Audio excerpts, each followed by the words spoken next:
Good afternoon, everyone. Green Crow here. Just wanted to bring you up to date on my Restore a Gnome project. Gnomes are all ready for painting. Brought them inside again because I have so much material here. My brushes that I've chosen. My little girl gnome, all covered with white basic acrylic paint. My little man gnome, all covered with white basic acrylic paint.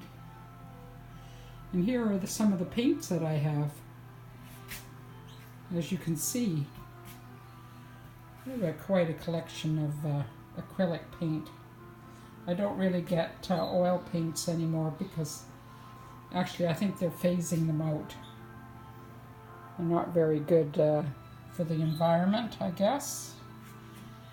And these are the paints, some of the paints. I have more paints downstairs in my studio.